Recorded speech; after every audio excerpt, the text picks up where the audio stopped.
भगवान का जब मोहिनी अवतार हुआ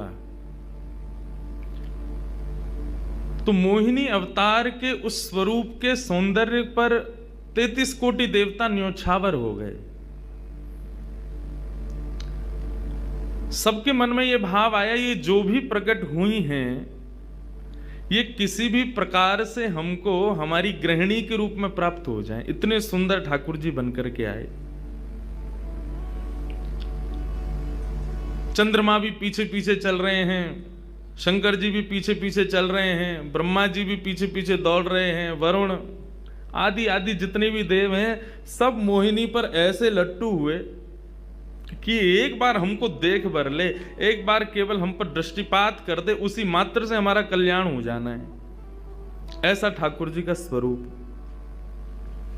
परंतु उन 33 कोटि देवताओं में एक देव ऐसे हैं जिनका मोहिनी के प्रति ऐसा कोई दुर्भाव नहीं था, और वो देव थे सूर्य।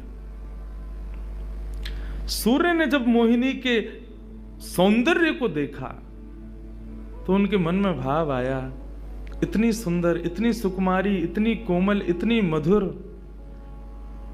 सबको तो लगे हमारी पत्नी बने, लेकिन सूर्य को लगे मेरी बेटी बन जाए, मुझे पुत्री रूप में प्राप्त हो जाए।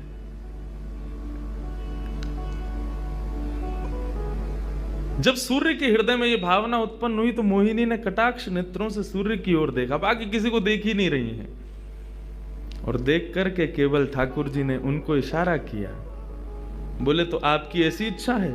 सूर्य बोले जी भगवान, मेरी बहुत अभिलाषा है कि आप पुत्री रूप में मेरे यहां पधारो। ठाकुर जी बोले इतना साधारण नहीं है हमको प्राप्त करना, पुत्र रूप में प्राप्त करना फिर भी साधारण होगा, लेकिन पुत्री भाव में ये तो असाधारण है, इसके लिए आपको तप करना पड़ेगा। सूर्य बोले मैं आज से ही तप करूंगा, लेकिन आप वचन दो मेरे यहां पधारोगे और इसी रूप में पधारोगे।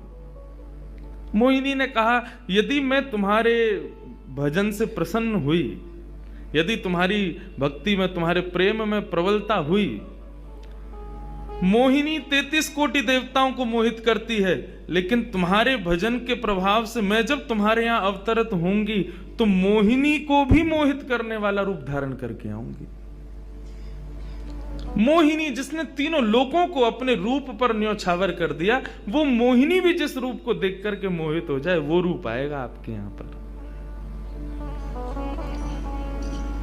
वही सूर्य वृषभानु जी के रूप में प्रकट हुए हैं।